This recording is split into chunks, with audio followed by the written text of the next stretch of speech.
చింతాకు ఇష్టపడని వాళ్ళు ఎవ్వరూ ఉండరనమాట. ఇది వేసి పప్పు గానీ, చట్నీ గానీ, సాంబార్ గానీ ఏదన్నా చేయండి ఎక్సలెంట్‌గా ఉంటుంది. అండ్ చింత చిగురు, చికెన్ గావచ్చు, ఏ దాంట్లోకన్నా వేసుకున్నా కూడా చాలా బావుంటుందనమాట.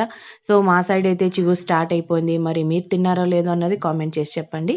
సో, ఇవాళొచ్చేసి నేను చింతాకు చట్నీ అనేది చూపిస్తున్నాను. చూడండి ఎంత టేస్టీగా, ఎంత యమ్మీగా అనేది ఉంటుందో. మనకు ఎప్పుడు ఒకటే విధంగా కాకుండా ఇలా చట్నీలు ఒకసారి ట్రై చేశారు అనుకోండి, చాలా అంటే చాలా బావుంటుంది. మార్నింగ్ టిఫిన్స్‌లోకి కావచ్చు, ఆఫ్టర్‌నూన్ డిన్నర్‌కి ఎప్పుడైనా తినొచ్చు. సో, ఇది చాలా సింపుల్ అనమాట. ముందుగా మనము పెనం పెట్టుకునేసి శనగ్గింజలు అండ్ టమోటాలు, పచ్చిమిరపకాయలు, ఎర్రగడ్డలు, తెల్లగడ్డలు అండ్ చింతపండు అండ్ ఉప్పు ఇవన్నీ మంచిగా డ్రై రోస్ట్ చేసుకోవాలి. చూడండి నేను చూపించిన విధంగా. అది మిక్సీలోకేసుకొని పేస్ట్ చేసుకుంటే మన టేస్టీ మరి ఇందులోకొచ్చేసి ఎర్రగడ్డలు ఎక్కువ వేసుకొని బావుంటుంది. మన టేస్టీ అండ్ యమ్మీ చింతాకు చట్నీ అయితే రెడీ అయిపోయింది.